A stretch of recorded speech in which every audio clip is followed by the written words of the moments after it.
I was at a jiu-jitsu tournament recently, and I was coaching one of our students who's a blue belt. And she wrestled in high school. She has a good background in jiu-jitsu. She might be related to me.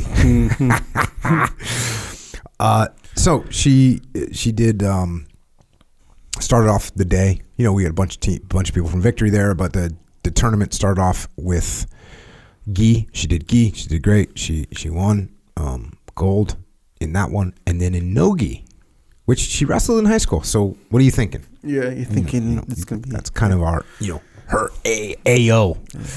And anyways, she lost her first. She's going against a really, really good bunch of really good girls. I mean, a blue belt right now, and actually no gi. So some of these girls are not blue belts. Some of them maybe purple belts or whatever. I don't necessarily know what these other women were, but she lost her first match, and so she got done, and she got another match coming up. And before she started her next match, I gave her a little time. Because the last thing you do, like when someone walks off after losing, is immediately just go into critique mode, because that ain't going to land. Especially with my daughter. It ain't going to land at all. So, I just didn't say anything, let her chill. And then when she's getting ready, she kind of gave me a look like, what do you got? What should I do? And I was like, cool. I had permission to speak. And so I told her, I just said, hey, don't accept anything. And she knew what I was talking about. She knew that in the previous match, which was a tough match, she lost 2-0, but she accepted some things, and she knew what I was talking about. And it happens. It happens in jiu-jitsu, and it happens in life. So,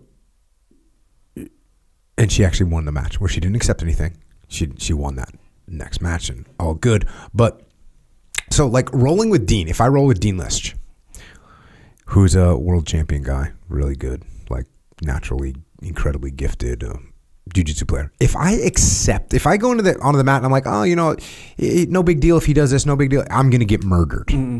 You have to go in. When I train with Dean, most days, there's some days if he's having a horrible day, maybe I can accept a little bit. But if I want to go in there and actually do well, I can't accept anything. Think about that. I cannot accept anything. I can't accept it. I have to fight everything. And if I accept, I get murdered. Okay? If you're going with someone that's better than you, this is kind of like what you have to do, especially if someone has a tight game, right? Someone has a tight game and you accept, they're gonna destroy you. Here's another thing, like I say, you should never voluntarily let someone close their guard on you. There's another thing that people get used to accepting, right? And look, is there a time for it? Yes, there is. But most of the time, you don't accept someone to do that. Don't let them do it. Don't accept it. You have to watch out for that. Don't accept the takedown. I had Jeremy Stevens, UFC. It was the first fight where he had moved out here to San Diego to train. And he was fighting Rafael Dos Anjos. Okay? And Jeremy Stevens is a freaking awesome guy. And he's from Iowa. He wrestled in high school. But his jiu-jitsu, this is when he first got here. This is probably 10 years ago. Something like that. Yeah. It's maybe even more than 10 years. It's more than 10 years ago. He did not know jiu-jitsu. He was an actual white belt in jiu-jitsu. An actual white belt in jiu-jitsu. And he's fighting Rafael Dos Anjos, who's a world beater in jiu-jitsu. A black belt in jiu-jitsu. And so Jeremy's fighting him. I think the fight was in Chicago, I think. And we're getting ready. You can't teach someone. We have 5 weeks to get him ready. You can't teach someone jiu-jitsu in 5 weeks. You show them a couple basic things. You can't teach them jiu-jitsu. You can't teach someone to survive against a black belt on the mats in 5 weeks. You cannot do it. So I was like, listen, you cannot get taken down. Do not accept the takedown at all, ever, against this guy. If he takes you down, you're gonna fucking die. Sure. And he went in there, and dude, this guy was trying to take him down. And look, Jeremy had high school level wrestling, but more important, he had the mindset he was not going to accept the takedown. It wasn't I said, hey, listen, if you start getting taken down, before you hit the ground, you're getting back up. You're getting away from him. You fight like you're going to die if you go down. And that's what he did. And in the third round, he knocked Dos Anjos into freaking next year, bro. Like, it's one of the, it's a highlight. Yeah. It's a highlight, all-time highlight of UFC is his uppercut from the depths of hell. And blew Dos Anjos' consciousness out of the stadium. Yeah.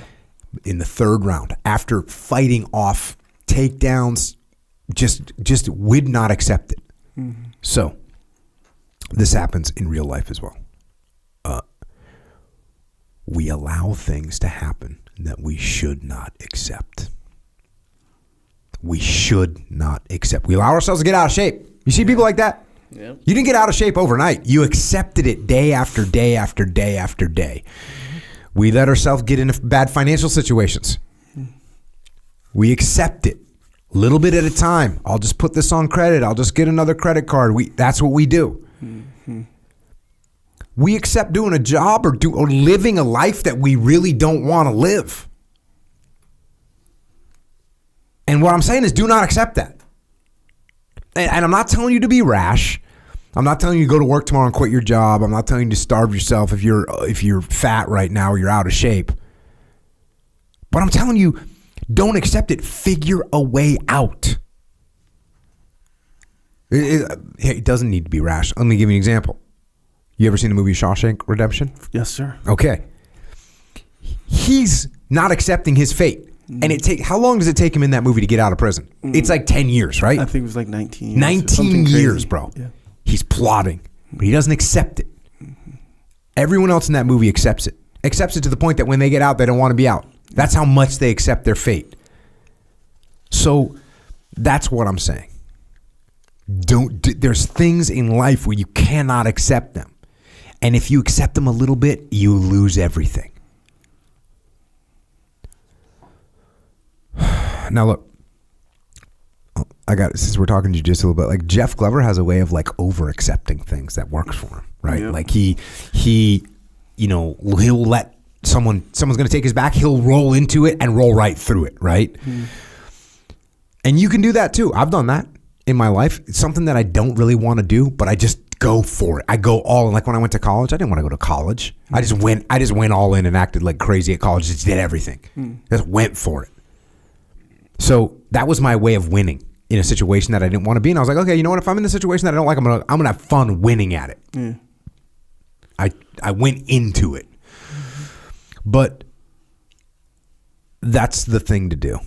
And as much as I talk, look, and there's obviously a contradiction here. I talk all the time about being flexible and taking the indirect approach. And that's the answer, right? Most of the time. But when it comes to your life from a strategic perspective, when you look at your whole life, or you look at certain situations on the jiu-jitsu mat, or you look at certain situations at work, from a strategic perspective, look, you can play the games, you can be flexible, you can take the indirect approach, but make sure that you're not accepting things that you don't truly want to accept. And find a way out, even if it takes 19 years. Start today. That's what I got for you. That's funny. You mentioned Jeff Glover. Mm-hmm. Yeah, his way, because it's technically a bigger picture, more like a more profound level of not accepting it. It's more like I'm going to accept it for a greater unacceptance. Yep. You know. So it's almost like, and if you apply it like to outside of jiu-jitsu, it's like, hey, if you see little things creeping in, little things that you don't want creeping in, whether it be complacency or whatever, workouts, a lot of times like you're about to do a workout or something and you're like, oh shoot, I got to finish this thing. It's important, so I'm going to finish it. And you're like, oh my gosh, I had an hour to work out and I only have 45 minutes. And then some people are like, hey, I'll just do it tomorrow, right? Mm-hmm. Or even 30 minutes. They'll be like, okay, I'll do it tomorrow. They'll be like, no, jump in there and you better do everything you can, kind of a thing, right? But Jeff Glover is like, okay, I'm not going to work out today, but I'm going to make it so whatever I do in that 30 minutes is going to be like, oh, dang, I'm at the end of like whatever day that is or whatever week or whatever. You're going to be kind of glad you did this other thing rather than the workout. Almost like my lack of time for the workout kind of provided this thing that I figured out right then and there is going to be even more beneficial. Yeah, I was going to say, like, maybe you're in a job that you don't like. So then you're like, you know what? I'm going to get so good at this that I can get promoted and not have to do it anymore. Exactly. That's right. It. Or just pay attention to other things. So by not accepting it, you're like, I don't accept this position I'm in. I'm going to work so hard at it that I get out of it. Yeah. And just that little mind shift or whatever will like make you go in a completely different direction. And it kind of helps your attitude too, man. Like your whole college thing and the paperwork story that you always tell or whatever, man, if you can really like embrace that or whatever, you can be... Because at the end of doing paperwork or at the end of doing college or whatever, you're kind of like, you kind of killed college. College is a good thing. So like if you want to do your garage, I don't know, I'm thinking of my life. So it's like all the garage like needs some clearing out, you know. But I'm not going to do that kind of stuff, you know. Meanwhile, it just gets more, you know, stuff that comes in, I'm like, all right, I'll get that put in the garage. So it's just getting worse and worse. If I was like, you know what, no, I'm going to embrace it super hard. I'm going to go hard with the garage. When it's done, you're going to be way happier. See what I'm saying? Yep. So it's almost like if I just accept, okay, well, I guess we're not using the garage for our cars anymore. That. Yeah, exactly, right. And then boom, not only did you more enjoy something that you didn't before, the garage is done. See what I'm saying? It can be your whole life. I like it. I like it.